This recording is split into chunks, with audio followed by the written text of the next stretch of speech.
senhoras, senhores, queridas irmãs, queridos irmãos espíritas, jovens, nossos votos cordiais de muita paz.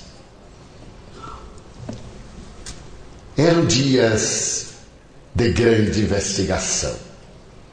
Desde o outono de 1934, que uma equipe de psicólogos da Universidade Duke, na Carolina do Norte, capitaneados pelo Dr. Joseph Becksheim, tentavam penetrar no insondável da criatura humana.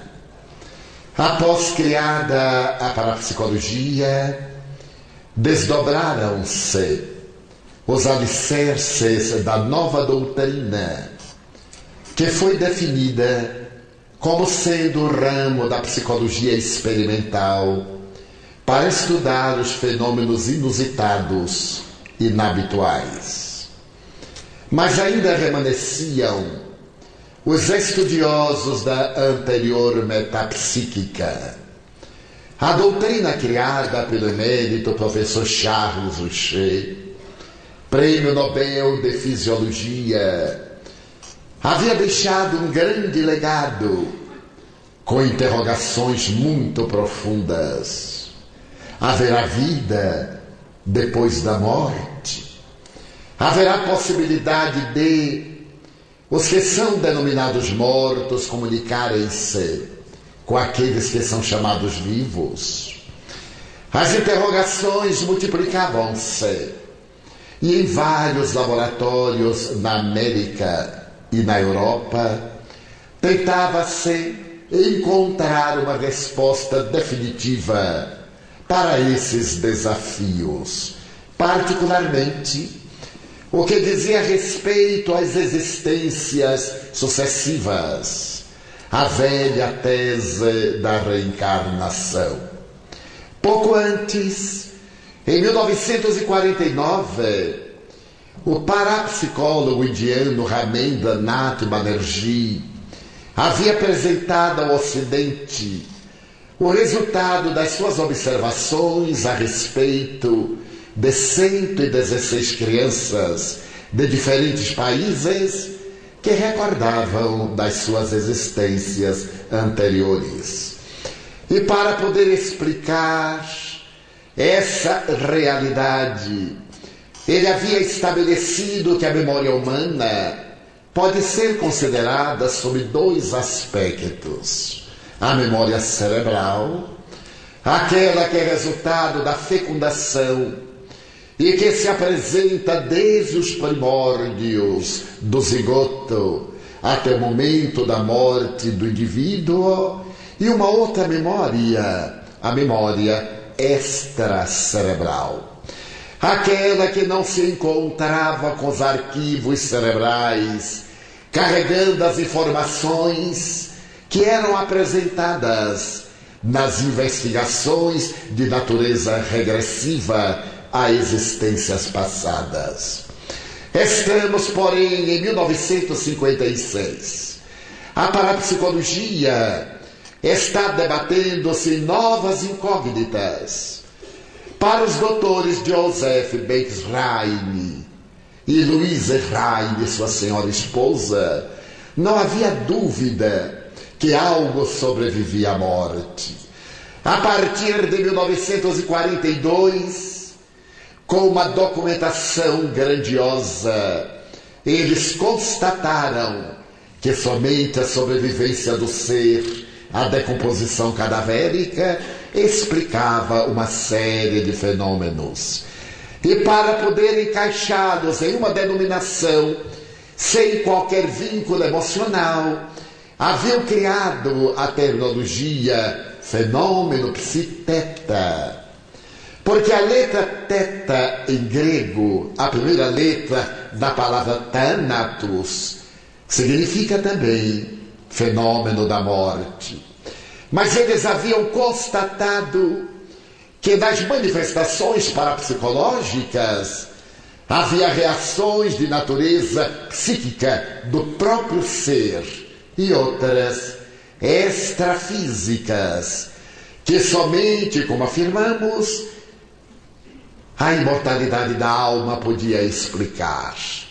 Mas observaram que, nesta realidade do jogo energético entre os indivíduos, nós podemos colaborar nas paisagens da saúde física, emocional e mental das criaturas humanas. A parapsicologia não podia abranger esses novos fenômenos e estava sendo criada então para atender a tais necessidades e outras mais, como as primeiras gravações de vozes e máquinas especiais. As velhas gravadoras. Estava sendo então cunhada uma nova doutrina que recebeu o nome de psicotrônica. Ela agora podia albergar os fenômenos a respeito da alma, aqueles animistas das tradições doutrinárias do espiritismo, aqueles de natureza espiritista, ou as comunicações entre os desencarnados e os encarnados, e mais estes outros, que podiam ser registrados em máquinas especialmente preparadas para essas codificações. Foi então que o metapsiquista francês, o Sr. Dupuy, no mês de setembro do referido ano de 1956, resolveu publicar o resultado das suas investigações. Ele vinha estudando uma jovem senhora de 27 anos, chamada Denise Carteio.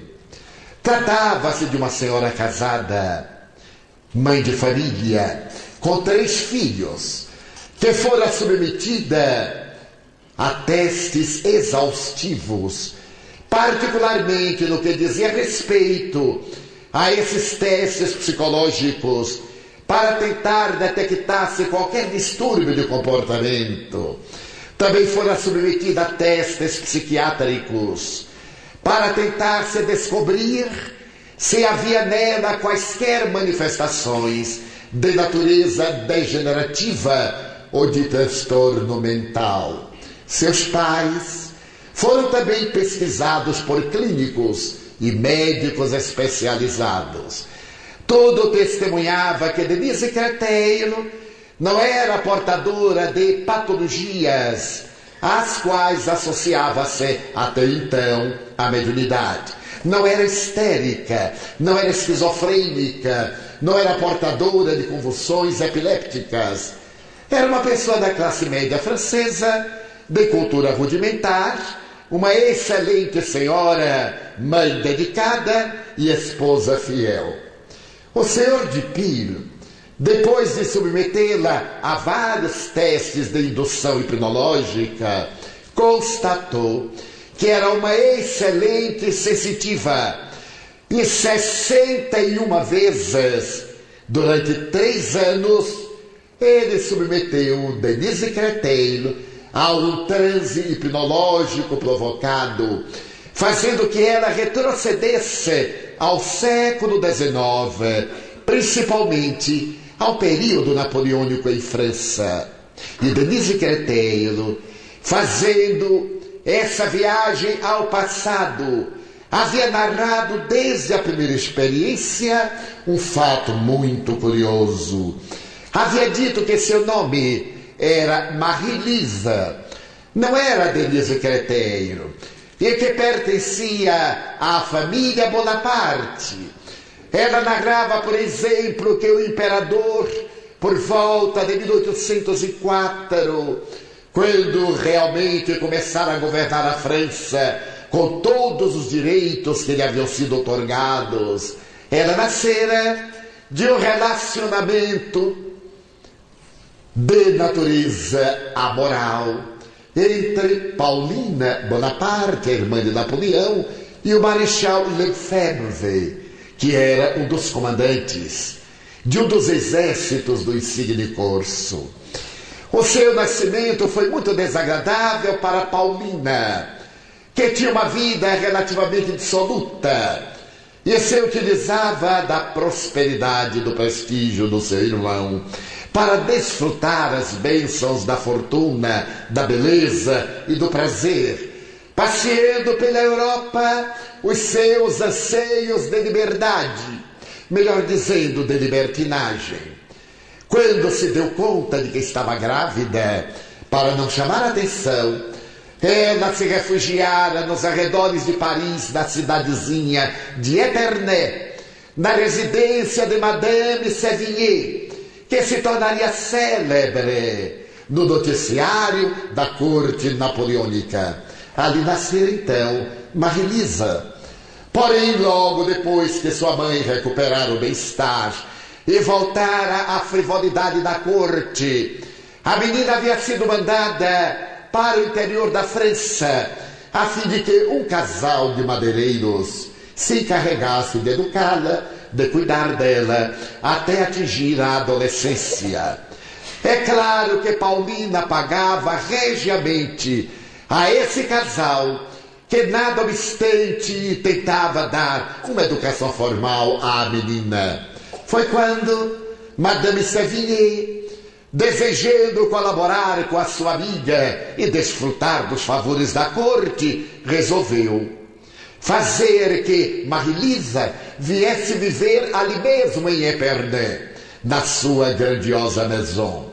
A residência era faustosa, porque nos meses de julho até setembro em Paris faz muito calor. E a corte sempre procurava as cidades periféricas. Madame Sévigné vinha para Épernay e ali realizava os grandes saraus. Pela sua residência haviam passado personalidades das belas letras, da música, da declamação, em noites que ficaram memoráveis. Marie-Lise lembrava-se daquelas personagens que se fizeram célebres em Paris e que eram hóspedes de Madame Sévigné durante aqueles dias quentes do verão parisiense e mais agradáveis ali quase à borda das florestas. Mas contava também que uma coisa estranha aconteceu na sua vida. Quando ela contava 15 anos, conheceu um dos generais de Napoleão, que era considerado o verdadeiro Dom Juan. Fascinou-se, praticamente deixou-se arrebatar pelo conquistador.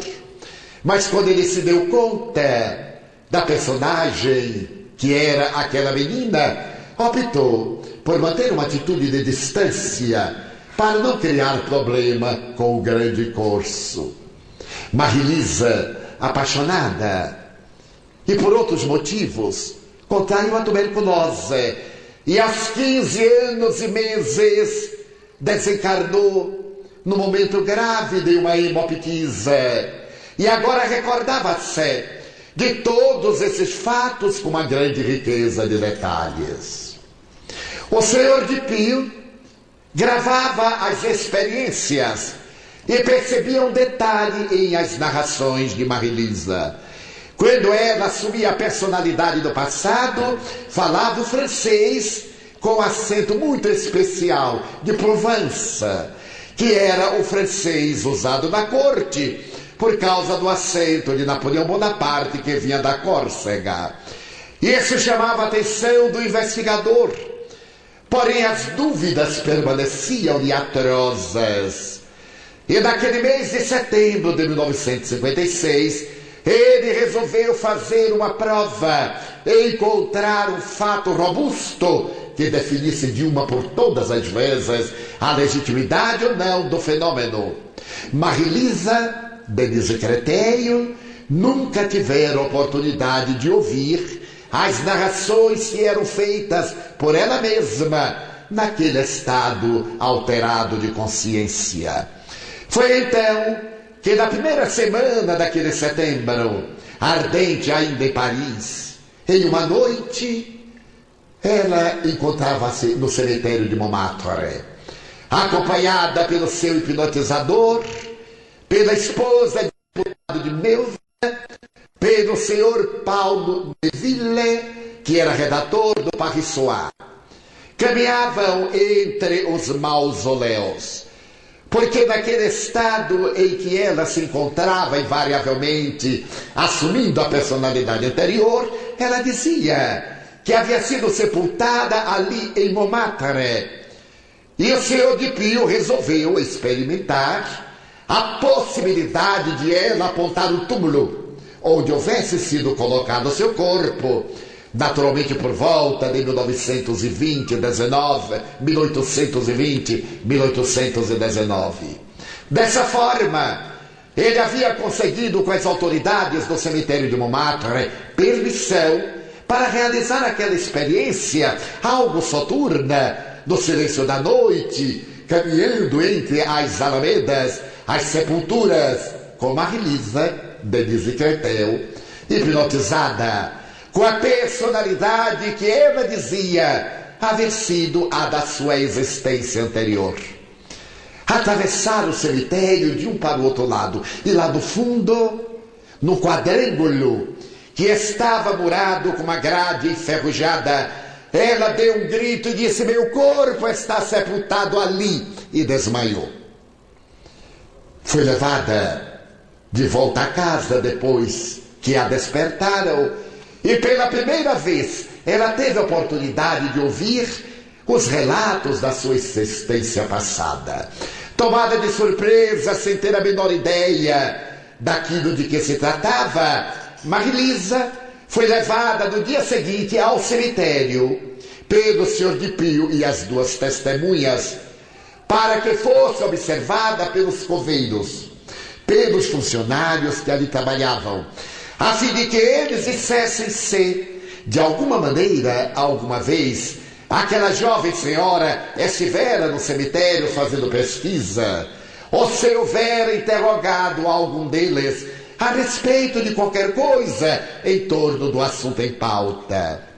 Simultaneamente, foi consultado o arquivo onde estavam anotados os óbitos e sepultamentos desde 1780 aproximadamente. E todos aqueles que foram trazidos à presença de Marie-Lise Denise Créteil afirmaram que jamais a haviam visto, que ela nunca tivera oportunidade de dialogar com nenhum deles. E nos arquivos não havia nenhum sinal de violação. Depois desta comprovação, o Sr. de Pio pediu ao diretor do cemitério que desse uma informação a respeito daquela área, havendo sido levado até o local. E ele não teve dificuldade em explicar que aquela área estava fechada desde o ano de 1825, depois da morte de Napoleão Bonaparte, que ocorrera no dia 5 de maio de 1821, quando estava no exílio em Santa Helena. Aquela área era reservada especialmente para familiares de Bonaparte, que não eram descendentes diretos do matrimônio. Aqueles que eram descendentes das sortidas da família, dos casos não convencionais, não morais, não éticos, quando morriam, eram levados para ali. Havia então uma evidência, sendo Marie-Lise uma filha adulterina de Lefebvre com Pauline Bonaparte, era natural que, tendo morrido por volta de 19, seu corpo fora inumado naquele local. Mas para o Sr. de Pio, ainda estávamos diante de uma probabilidade. Ele resolveu fazer o teste final. 2 dias depois, ele convidou as mesmas citadas testemunhas e, após hipnotizar Denise Créteil, levou-a de automóvel até a cidade de Épernay, a 30 quilômetros da Torre Eiffel. Chegando à cidade periférica, pediu que ela saltasse do carro ou dirigisse o condutor até a residência de Madame Sévigné. A jovem não teve a menor dificuldade. Citava mesmo de memória nome de algumas avenidas, de algumas ruas, de alguns edifícios, e com facilidade saiu do centro urbano de Épernay até as grandes propriedades periféricas, dirigindo-se àquilo que fora a residência da célebre madama. Ela houvera descrito antes a casa com riqueza de detalhes que agora se podiam confirmar, mas ela poderia ter vindo ali antes. Ela poderia ter examinado tratados de história. Havia sempre a possibilidade de, na informação, existir uma fraude. Mas quando Denise Créteil, Marie-Lise, se acercou do grande portão belga de ferro batido, ela o abriu com facilidade e correu na direção da porta principal, batendo a aldraba. Veio atender um cavalheiro muito bem vestido, que era o mordomo da propriedade. Ela entrou com facilidade, o que causou uma surpresa naquele mordomo. O Sr. Dupuy explicou que se tratava de uma experiência de metapsíquica para investigar-se a realidade da memória extracerebral. Ao entrar na imensa, na grandiosa sala de piso de mármore de Carrara, com uma escada imensa bifurcada, a jovem voltou-se para uma parede e perguntou: mas aonde está a tapeçaria que ficava naquela parede? O mordomo sorriu intrigado e disse curioso: como é que ela sabe que havia aqui, que havia uma tapeçaria que hoje se encontra no Louvre?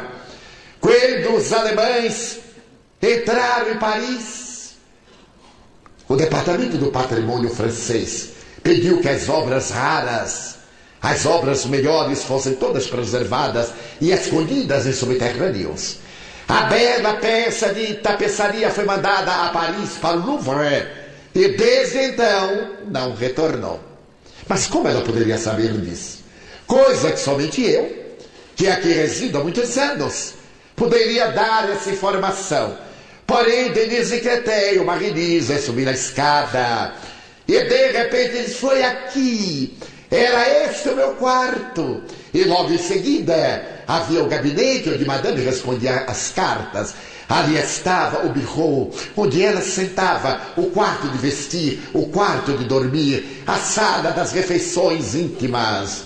E foi descrevendo cada parte da imensa residência, com uma naturalidade e certeza que o mordomo pasmado somente podia confirmar. Depois desceu e, após deambular um pouco pela cozinha, perguntou onde ficava a adega. E não teve dúvidas de correr na direção da adega, adentrar-se por aquela parte subterrânea, ficar muito pálida e desmaiar. Despertada, Marie-Lise, Denise Créteil, não sabia explicar porque teve aquele desmaio. Depois de um repouso, novamente hipnotizada, foi levada ao mesmo corredor. E então ela disse: eu morri aqui. Ainda me lembro quando trouxeram o meu corpo com as grandes crises e eu morri aqui. Há uma porta secreta desta parede que leva à Catedral de Épernay. É uma passagem secreta que Madame mandara fazer para poder fugir em qualquer emergência. Eu estive aqui antes de ser levada ao cemitério de Montmartre, em Paris. Era claro que esta informação, se pudesse ser confirmada, seria a prova cabal das informações de Marie-Lise, de Denise Créteil. O Sr. Dupuy levou a informação ao patrimônio dos monumentos franceses e conseguiu permissão para fazer uma abertura, comprometendo-se a recompô-la tão exatamente conforme estava. E ao ser feita a primeira remoção de uma pedra e de outra, constatou-se que realmente ali havia um corredor, uma passagem subterrânea, que não foi levada adiante para ver onde terminava. Foi recomposta a parede, e depois dessa experiência notável, o Sr. Dupuy publicará no Paris Soir, com todos os detalhes, 63 vezes, a experiência que culminara no cemitério de Montmartre e em Épernay com 3 perguntas. Seria Denise Créteil a reencarnação de Marie-Lise? Seria Denise Créteil uma alucinada que era capaz de penetrar nas dimensões indimensionais do passado ou do futuro? Não se tratava de fraude, porque hipnotizada era submetida a vários testes de natureza fisiológica como de natureza emocional. O Sr. Dupin havia aprendido com Charles Richer um teste a respeito da sensibilidade nos estados de transe hipnológico. Quando o célebre médium Slade foi levado a Richer para uma série de experiências em La Salpêtrière, ele, o grande sábio, percebeu que Slade era de temperamento muito covarde. Ele tinha sobre a cabeça um cisto sebáceo e não admitia que ninguém tocasse naquela região. Tinha pavor à dor. E numa das vezes em que estava em transe espontâneo, o professor Richer, para constatar a legitimidade do transe, resolveu fazer uma experiência cruel. Colocou sonda cáustica sobre o cisto sebáceo do sensitivo em transe, que não reagiu de maneira nenhuma enquanto a sonda cáustica corroía-lhe aquele cisto, devendo produzir dores insuportáveis, quase selvagens. Depois de alguns instantes em que Richer observava as mínimas reações faciais, os mínimos tremores, em que ele pudesse talvez estar sob um forte comando da vontade, ele despertou Slade, que saiu a correr de dor como um animal vencido. Denise Créteil, nos seus estados de transe hipnológico, era também submetida a vários testes para ter-se a certeza da sua insensibilidade, que é uma das características do transe hipnológico provocado ou daquele de natureza mediúnica espontânea. A terceira pergunta, que ficou sem resposta para o Sr. Dupin, é que a reencarnação era possível, mas ele não tinha como definir que o cérebro, portador de neurônios que se deterioram com a morte, pudesse transmitir a mensagem de uma para outra vida. A questão ficou em aberto até um período mais ou menos de 5 ou 8 anos, quando um grande número de psicólogos resolveu estudar de frente a problemática da aprendizagem humana. Como é que o indivíduo adquire o conhecimento?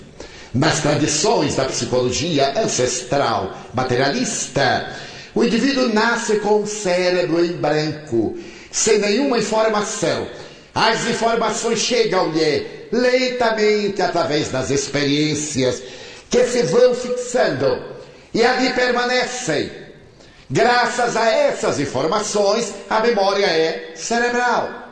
Mas como explicar se uma memória é um conhecimento que não está registrado no cérebro?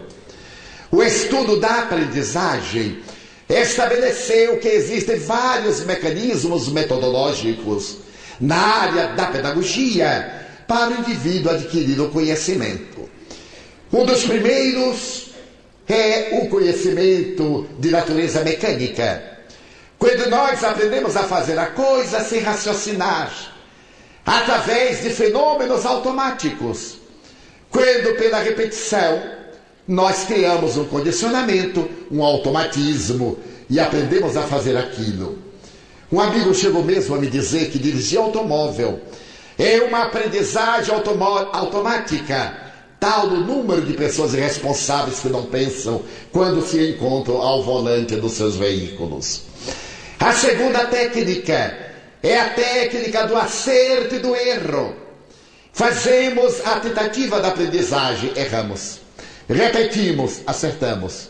Volvemos a fazer, acertamos. Até que se define, aquela que é repetida passa a ser a aquisição do conhecimento.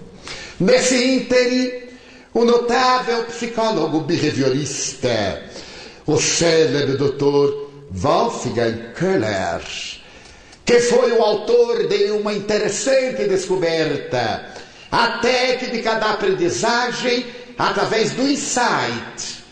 Ele percebeu, por exemplo, que os macacos eram portadores de um tipo de aprendizagem não convencional. Colocou o macaco numa jaula e a uma distância regular fora da jaula, um cacho de banana preso a uma corda com roldanas. Dentro da jaula, ele colocou duas hastes metálicas, sendo que uma delas tinha uma ponta que recurvada permitiria alcançar-se o cacho de banana e puxá-lo. Somente que a haste não era comprida o suficiente para alcançar as bananas à disposição. Mas se ela fosse acoplada através de uma rosca na outra haste, facilmente poderia ser alcançada.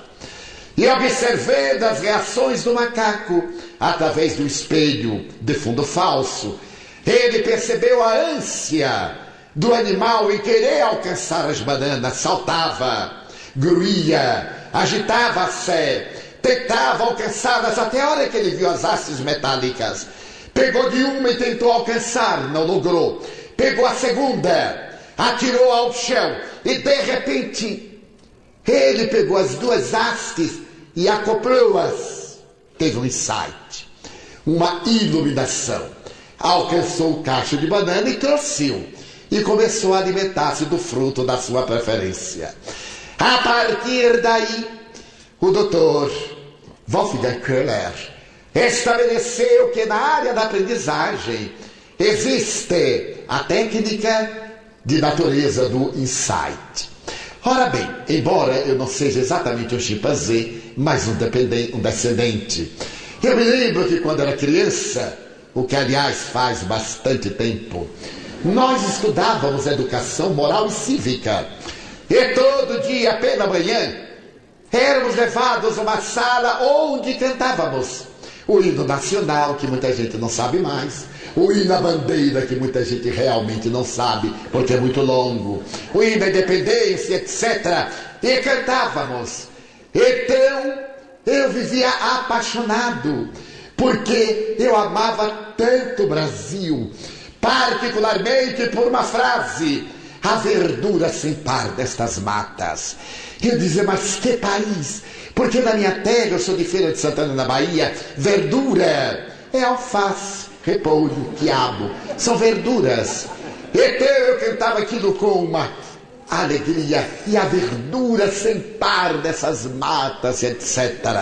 E a vida inteira eu achava o Brasil o país das verduras, das alfaces muito acessíveis, até que um dia eu ia andando a sós, adulto, de mais de 20 anos, e tive um insight. E digo, meu Deus, não é alface, é verdura verde, as matas verdes. Mas como nós, os baianos, pronunciamos o idioma da maneira mais correta possível, baianos e maranhenses, peço licença, assim dizem os estudiosos, quando eu pronunciava verdura, era de verde, não era a verdura, aquelas que vinham no mercado. Eu fiquei feliz quando soube mais tarde do Dr. Köhler que o chimpanzé tinha insight. Nenhuma semelhança comigo, é claro, mas havia o gênero do chimpanzé. Aí estava em mim a presença de um insight. E a última técnica é a técnica cognitiva, aquela que é derivada do conhecimento. Nós aprendemos pela lógica, pela leitura, pelo diálogo, pela razão. Quando conseguimos elaborar um conceito e ter uma ideia. Ora bem, na memória extracerebral não existe qualquer registro de uma aprendizagem que haja passado por esses vários processos. Então a tese do professor Ramendra Nath Banerjee, de que nós temos uma memória extracerebral, era a explicação que vinha confirmar cientificamente a tese do espiritismo a respeito da reencarnação.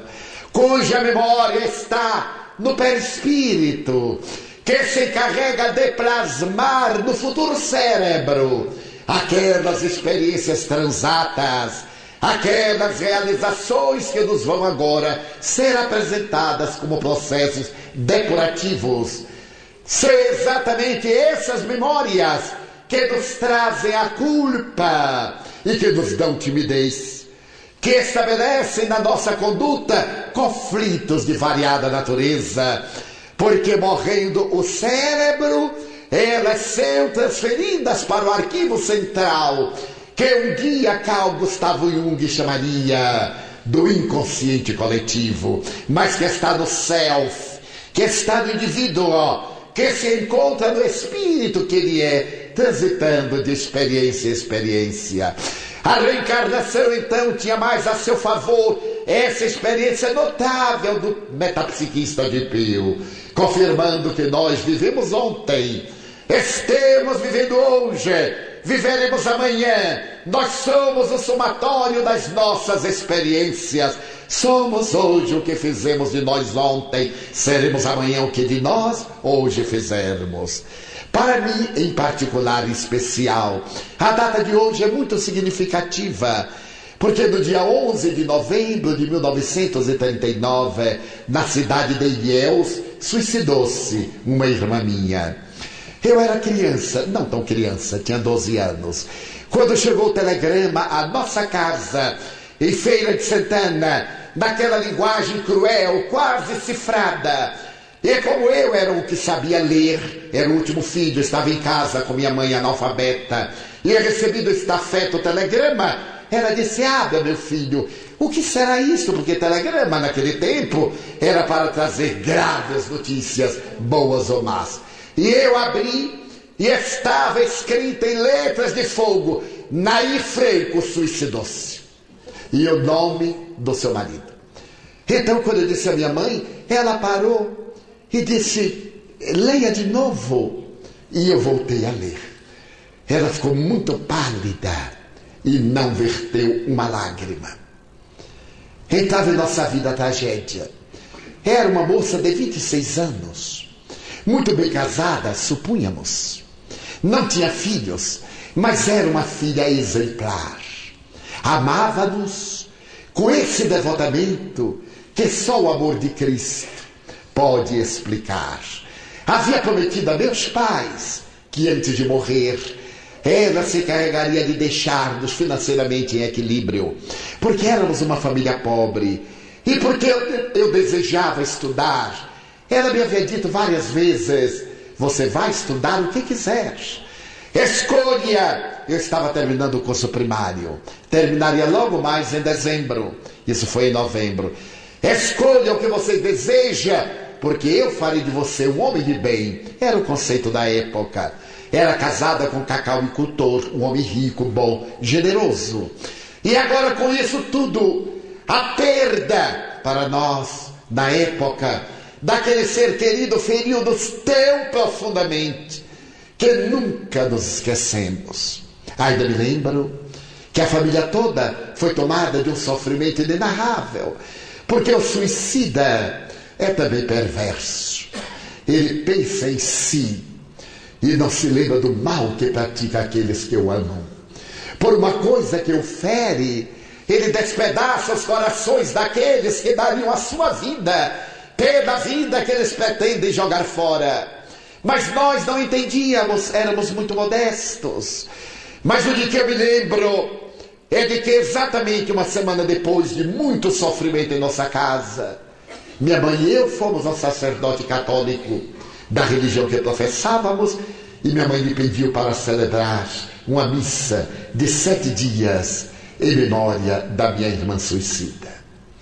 O sacerdote foi de uma impiedade incomparável, porque voltou-se para minha mãe com a maior indiferença e disse-lhe: "Dona Ana, aqueles que se suicidam vão diretamente ao inferno.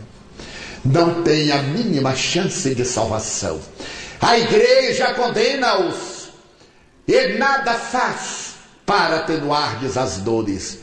Eu pertencia à cruzada eucarística. Fiquei olhando para ele E aquela mulher analfabeta e mãe apertou a minha mão na sua mão e disse: padre, isto não é um Deus, deve ser um dos monstros piores que existem no universo. Como é que ele não perdoa? Eu que sou mãe, eu te perdoo, minha filha. E se existir Deus, que eu sei que existe, e que não é esse, ele te perdoará. E minha mãe disse uma frase extraordinária: padre, quem se mata não está com o juízo na cabeça. Era uma visão psicológica, psicanalítica, psiquiátrica, perfeitamente contemporânea, explicando o surto, um transtorno, um desvio de conduta, um momento de alucinação que leva o indivíduo à fuga para uma realidade mais dolorosa. E então ela disse-lhe com toda a coragem dos humildes: já que não existe Deus, eu aqui nunca mais voltarei. E levou-me pela mão. Eu com medo de minha mãe ser excomungada, porque se trata de uma religião impiedosa, que ao invés de colocar o bálsamo, coloca o ácido sulfúrico na ferida. Assim passaram os anos, e a dor da saudade desta irmã nunca nos desapareceu. No ano de 1955, eu vim trabalhar na cidade do Salvador. E a Segunda Guerra terminou em maio. Eu era funcionário de uma empresa de seguros, a Sul-América Terrestre, Marítimos e Acidentes. E estava trabalhando há 13 dias. Naquele dia o gerente chamou-me e disse-me com muita bondade: meu filho, lamento muito, mas agora, depois da guerra, a empresa está enxugando o seu corpo de funcionários e os mais novos devem ser demitidos. Passe no caixa e receba seu dinheiro. Eu lamento profundamente. Para mim, era o meu primeiro emprego. Aquilo significou-me uma tragédia. Era um fracasso total. Como eu podia voltar para casa, apresentar-me a meus pais e dizer: fracassei? Fui para a cidade grande e não consegui vencer. Então uma voz me disse: mate-se. Essa voz me dizia sempre: morra. Não vale a pena viver. Viver é um sofrimento. Venha para cá. Nós o amamos. Qualquer coisa mínima que me acontecia, a voz dizia: venha, nós o esperamos. Mate-se. Então me ocorreu a ideia do suicídio. Eu sentei minha máquina datilográfica Remington e escrevi uma carta a meus pais, pedindo perdão. Mas eu não tinha coragem de enfrentar o meu fracasso. Eles haviam sofrido tanto. Eu era seu último filho. Eles esperavam tanto de mim. Então eu pedia que me perdoasse. Eu não era espírita. Eu somente via os espíritos. Não sabia de nada. Peguei a carta, perdi com um clipe no bolso do paletó e subi o elevador Lacerda. É curioso que até para suicidar-se a moda. Naquele tempo, na Bahia, em Salvador, a moda era jogar-se do elevador Lacerda. 80 metros. Depois veio a moda da pessoa comer veneno de rato. Depois veio a moda dos barbitúricos, dos soníferos. É moda das overdoses. Mas eu estava sob aquele trauma e vi uma nuvem. Eu caminhava e a nuvem à frente e dizia: venha, hipnotizando-me.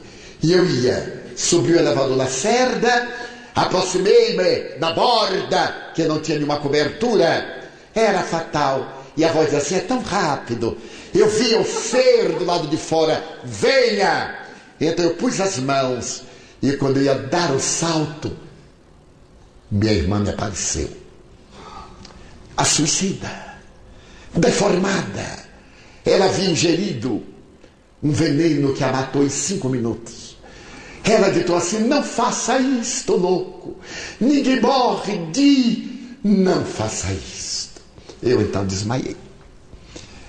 Desmaiei e recordo-me que acordei em uma sala muito iluminada. Aquele spotlight enorme em cima de mim. Pessoas de branco andando em volta. Eu era muito estúpido, para não dizer ingênuo. Então, lembrando-me que tentaram suicídio, eu olhei para eles e perguntei assim: eu estou no reino dos céus? Porque era todo mundo de branco, aquela luz muito clara. A resposta que deram era que eu estava na terra mesmo. Uma resposta tosca. Então a minha irmã veio trazer-me a certeza da sobrevivência, dizer-me das suas dores.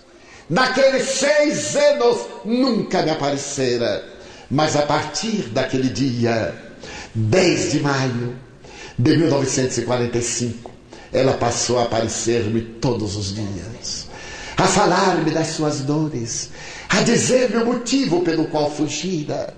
Ela fora vítima de uma amiga, grifa a palavra, dessas amigas que se comprazem em dar más notícias. Há pessoas na terra que têm um prazer especial em ser o correio da tragédia. Chegam a mandar e-mail, dando más notícias, fazem cartas, telefonemas, mas no êxito nunca se lembram de dizer. Uma amiga lhe havia dito que seu marido estava com um caso extraconjugal. E o dizia porque era sua amiga. Minha pobre irmã era muito ciumenta. Seu marido era um homem excelente, com um temperamento forte. Quando ela teve certeza, ela foi à casa da companheira do seu marido e aplicou-lhe uma sova com uma sombrinha. Arma de mulher, antigamente, bolsa e sombrinha. E logo se deu conta. Envergonhada, tomou cianureto de mercúrio e morreu imediatamente. Então, a minha irmã me acompanhou durante esses anos longos, até um dia em 1956. Perdoe, mas não é autobiografia, é reencarnação. Eu estava trabalhando no Instituto de Previdência e Assistência dos Servidores do Estado, quando chegou um cavalheiro de certa idade, e eu fui atender, que era a minha função. E ele me disse: eu gostaria de trocar o beneficiário da minha apólice total, uma apólice que se reembolsa em vida, porque a minha mulher, que era beneficiária, morreu. Eu perguntei-lhe o nome. Ele me deu a apólice, olhei o número, fui ao arquivo, trouxe. E ele perguntou: demora muito? Eu digo: não, senhor, em alguns minutos. O senhor preenche o pequeno formulário, assina. Nós emitimos um aditivo. O gerente assina, é coisa muito rápida.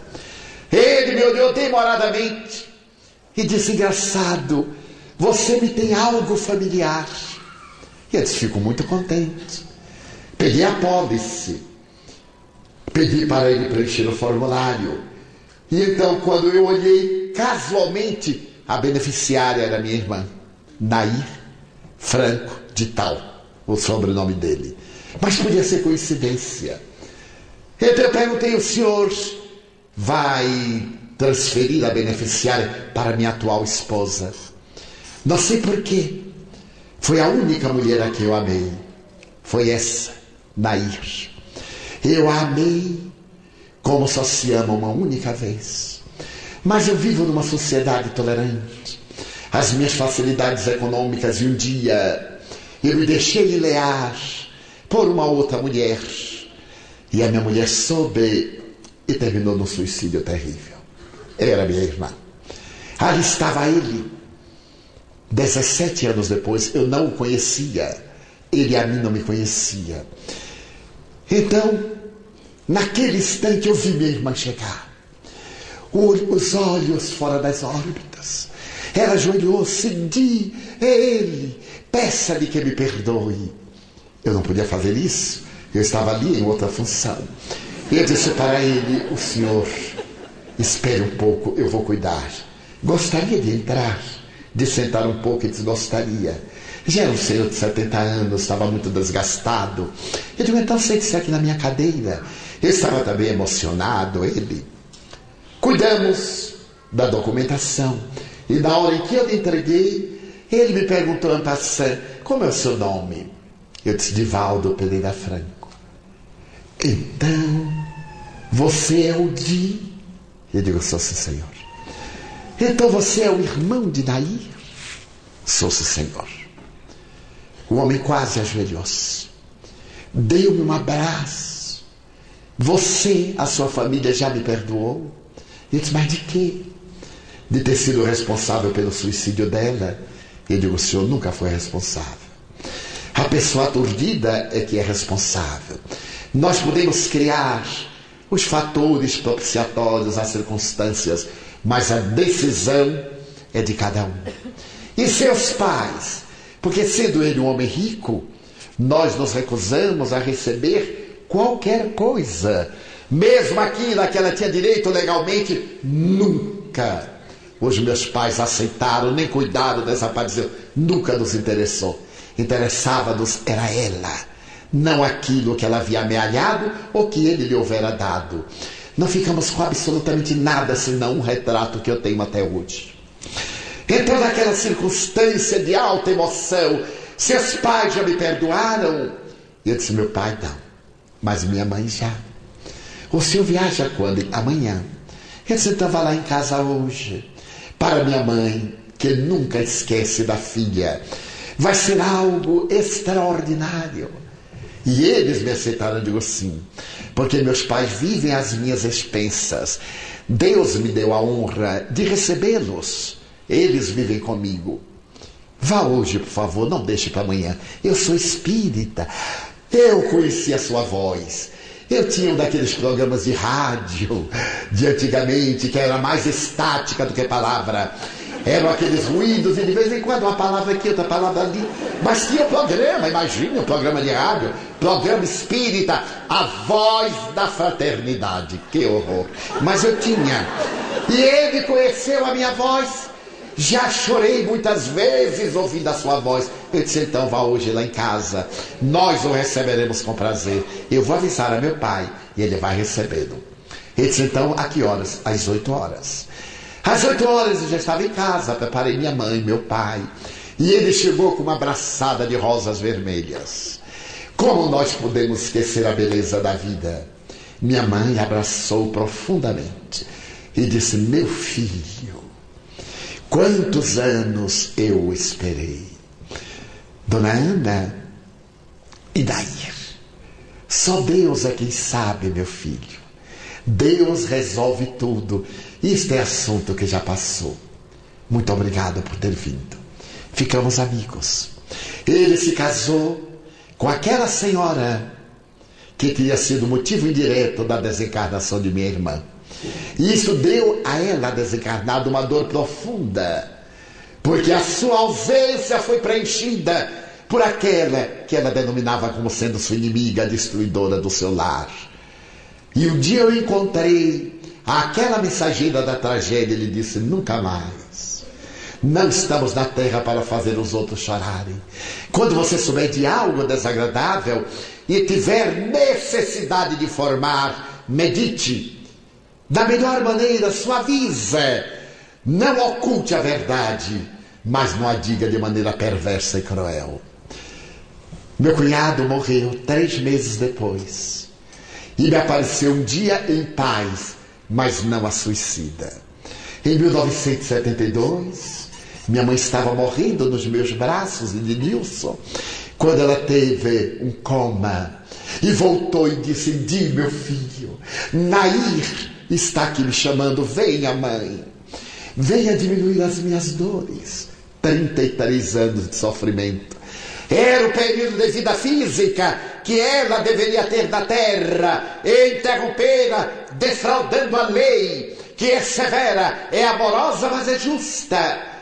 E eu irei, meu filho, para diminuir as dores de sua irmã, porque nesse ínterim, minha mãe tornou-se espírita. Quando eu fui fazer o evangelho no lar, eu a convidei, e a meu pai, e ela disse, no espiritismo tem Deus, meu filho? Tem, mãe. E ele perdoa? Eu digo, não, senhora. Mas como? Que Deus é este que não perdoa? Eu digo, ele não perdoa, porque Deus ama. Só se perdoa quando se tem uma mágoa anterior. Como Deus não se magoa conosco, ele nos ama sempre. Meu filho, e daí? Ele dará ensejo a ela reabilitar-se. Não está do inferno, sim, no inferno dos seus sofrimentos, do arrependimento, das suas dores, mas ela irá para o céu da alegria. Minha mãe pegou minhas mãos. Meu filho, ensine-me então esta religião que fala de um Deus que é todo amor, e tornou-se espírita. No momento em que estava desencarnando, então ela disse: tenho que ir atender a Nair. Isso foi. 10 anos depois, ela se me apresenta e me diz: meu filho, depois de orar muito, eu consegui do Senhor da vida que Nair se reencarne. Ela voltará com as marcas do suicídio, o aparelho digestivo, a boca que foi queimada pelo ácido, o aparelho que foi destruído pelo veneno, será a sua marca. Eu disse: mas mãe, ela vai se reencarnar aonde? Aqui na cidade do Salvador? É, meu filho.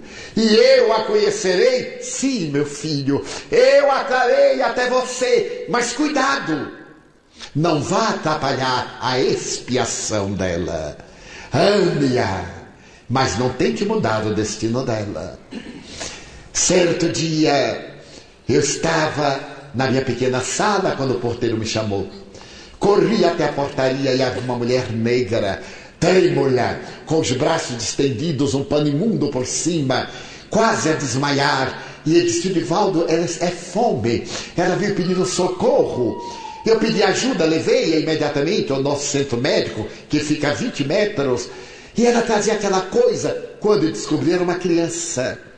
Mas uma criança que deveria ter 1 ano e pouco, mas que parecia ser uma criança de meses, magérrima, não tinha forças nem para chorar. E a senhora me disse: é minha filha, não a deixe morrer. Se eu morrer, porque eu vou morrer, o senhor me promete tomar conta dela? Prometo. Mas a senhora não vai morrer. Quem ama desta forma não pode morrer. Ela era catadora de lixo e alimentava a filha com papelão tirado do lixo. No mundo em que existe tanta abundância e tanta miséria, nós deveríamos ficar constrangidos diante dos desventurados. Ela pegava aquele papelão, lavava, punha a cozer com os grãos de arroz, um pouco d'água e sal. Tomava e dava à filha. Era tudo quanto tinha. Então eu conversei com ela, chamei meu filho médico. De imediato ele aplicou soro em ambas. Ficamos conversando. Eu acarinhava aquela mulher negra que amava tanto aquela criança. A criança emperneguida nem se mexia.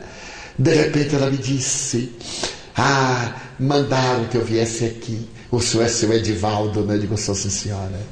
É minha filha. E como é o nome dela? Nair. Eu tive um choque. Então minha mãe me apareceu. É Nair, meu filho. E por que a senhora colocou o nome dela Nair? Que não é um nome tão comum, Maria, Joana. Ah, eu tive um sonho. Me apareceu uma senhora branca, de cabelo partido ao meio, com uma polpa para trás, e me disse: eu vou lhe confiar um tesouro.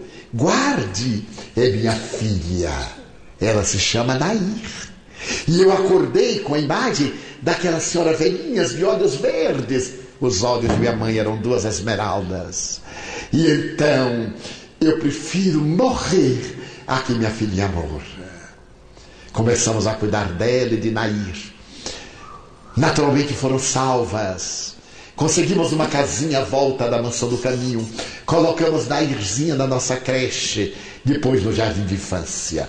Quando ela completou 5 anos, ela era portadora de lábio leporino bifocal. Tinha muita dificuldade de falar. Tinha problemas terríveis no aparelho digestivo. Não conseguia alimentar-se bem. Tinha rejeição a leite. Imagina a pobre ter rejeição a leite. É cada coisa. Mas eram as marcas. E certo dia, eu passando pelo módulo do jardim de infância, entre árvores, ela gritou: Didi! A única pessoa da terra que me chamava Didi era minha irmã Nair. Saltou a janelinha e veio correndo: Didi, Didi, fanhosa. E então caiu nos meus braços, eu sentei-me no meio-fio, coloquei-a na perna. ela passou a mão no meu rosto e me disse: eu voltei. Não foi? Com muita dificuldade. Eu disse: não estou entendendo. Eu sou Nair. Sim, eu sei que você é Nair. A outra Nair. Eu sou Nair. Eu voltei, não foi? Eu disse: foi.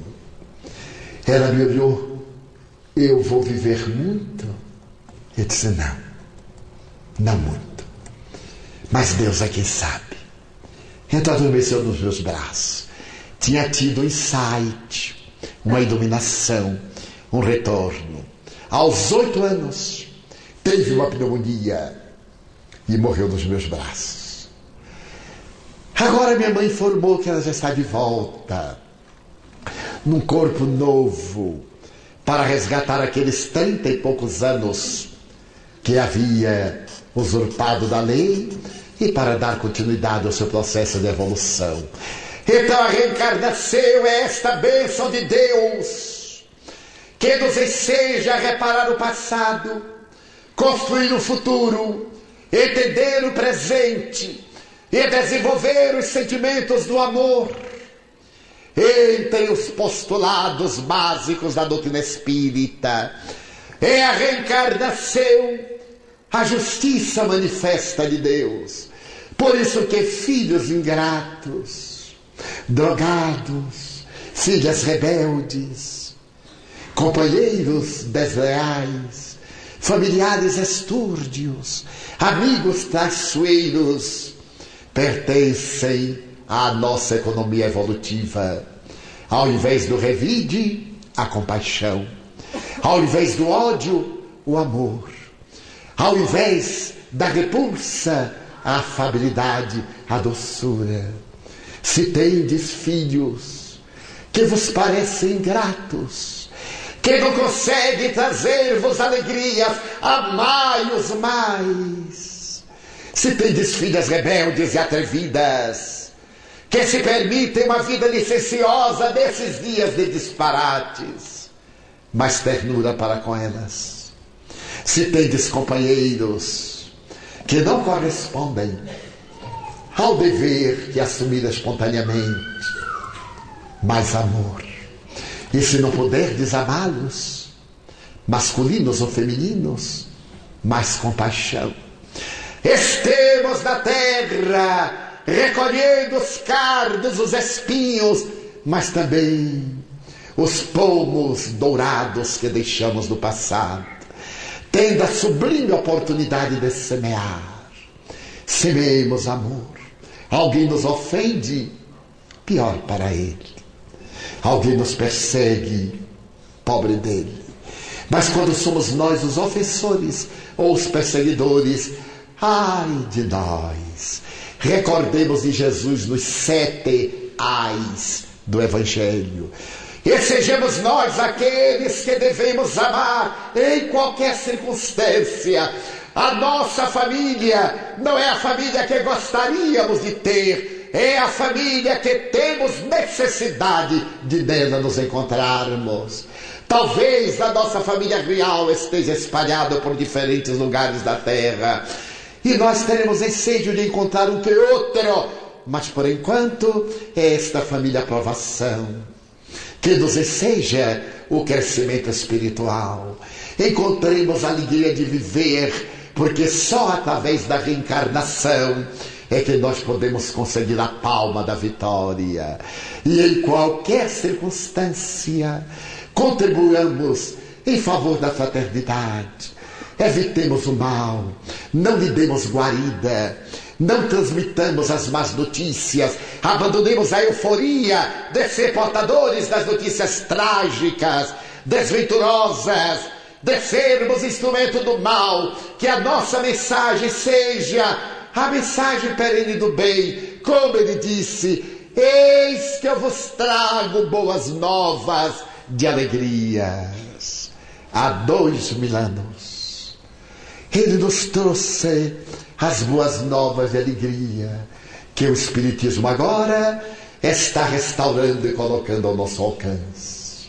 Ao recordar a experiência de Denise Creteil Marie-Lise, a experiência de minha própria irmã, a quem tanto amo. Desejo que vos permitais penetrar pelo sentimento de compaixão pelos infelizes, que são aqueles responsáveis pela infelicidade dos outros. Um dia o Dr. Bezerra me disse: todos oram pelos que choram. Vamos orar hoje, meu filho, por aqueles que promovem as lágrimas. Todos pedem pelos que sofrem. Que nós hoje possamos pedir por aqueles que são responsáveis pelo sofrimento humano. Todos suplicam pelos desesperados. Que sejamos nós aqueles a rogar pelos que ocasionam desespero. É o que vos pedimos. Que tenhamos compaixão dos que choram, mas tenhamos piedade dos que promovem as lágrimas. E se não os pudermos perdoar, que pelo menos desculpemos cantando o nosso hino de louvor à vida. A vida é bela, é consentida. Nós temos tanto para agradecer e tão pouco para pedir, que neste momento de reflexões deveremos valorizar o que há de melhor em nós, dizendo: meu Deus, muito obrigado por tudo que me deste, por tudo que me dás. Obrigado pelo ar, pelo pão, pela paz. Obrigado pela beleza que os meus olhos veem voltar da natureza. Olhos que fitam o céu, a terra e o mar, que acompanham a ave ligeira que corre fagueira pelo céu de anil e se detém na terra verde salpicada de flores em tonalidades mil. Muito obrigado, Senhor, porque eu posso ver meu amor. Mas diante da minha visão eu detecto os cegos que se debatem na escuridão, que tropeçam na multidão, que choram na solidão. Por eles eu oro e a ti imploro compaixão, porque eu sei que depois desta vida, na outra vida, eles também enxergarão. Muito obrigado pelos ouvidos meus, que me foram dados por Deus. Ouvidos que ouvem o tamborilar da chuva no telheiro, a melodia do vento nos ramos do olmeiro e as lágrimas que vertem os olhos do mundo inteiro. Ouvidos que ouvem a música do povo que desce do morro na praça a cantar. A melodia dos imortais que se ouve uma vez e não se esquece nunca mais. A voz melodiosa, canora, melancólica do boiadeiro e a dor que geme, que chora no coração do mundo inteiro. Pela minha faculdade de ouvir, deixa-me pelos surdos pedir. Eu sei que depois desta prova da vida nova, eles escutarão. Obrigado pela minha voz, pela sua voz, pela voz que ama, que canta, que legisla, pela voz que trauteia uma que é seu e que o teu nome profere com dulce da emoção. Diante da minha melodia, eu quero rogar pelos que sofrem de afasia. Eles não falam de noite, eles não cantam de dia. Oro por eles, porque eu sei que depois desta dor do teu reino de amor, voltarão a cantar. Obrigado pelas minhas mãos, mas também pelas mãos que aram, que semeiam, que agasalham. Mãos de ternura, mãos que libertam da amargura, mãos que apertam mãos, mãos dos adeuses, que limpam feridas, que enxugam lágrimas e dores das vidas, pelas mãos que atendem a velhice, a dor, o desamor, pelas mãos de sinfonias, de cirurgias, de psicografias, de poesias, pelas mãos que atendem a velhice, a dor, que no seio embala o corpo de um filho alheio sem receio, e pelos pés que me põem a andar sem reclamar. Muito obrigado, Senhor, porque me posso movimentar diante do meu corpo perfeito. Eu te quero louvar, porque eu vejo na terra aleijados, infelizes, amputados, marcados, paralisados, que não se podem movimentar. Eu oro por eles, porque eu sei que depois desta expiação, na outra reencarnação, eles também bailarão. Obrigado por fim pelo meu lar. É tão maravilhoso ter um lar. Não é importante se este lar é uma mansão, ou se é uma favela, uma tapera, um ninho, um gravado de dor, um bangalô, seja lá o que for, mas que dentro dele exista a figura do amor. Amor de mãe, ou de pai, de mulher, ou de marido, de filho, ou de irmão. A presença de um amigo, alguém que nos dê a mão. Pelo menos a companhia de um cão. Porque é tão triste viver na solidão. Mas se eu a ninguém tiver para me amar, nem um teto para me agasalhar, uma cama para deitar, nem aí reclamarei. Pelo contrário, eu cantarei: obrigado, Senhor, porque eu nasci. Obrigado, Senhor, porque eu creio em Ti. Pelo Teu amor, obrigado, Senhor. Pela Sua atenção, muito obrigado, senhores.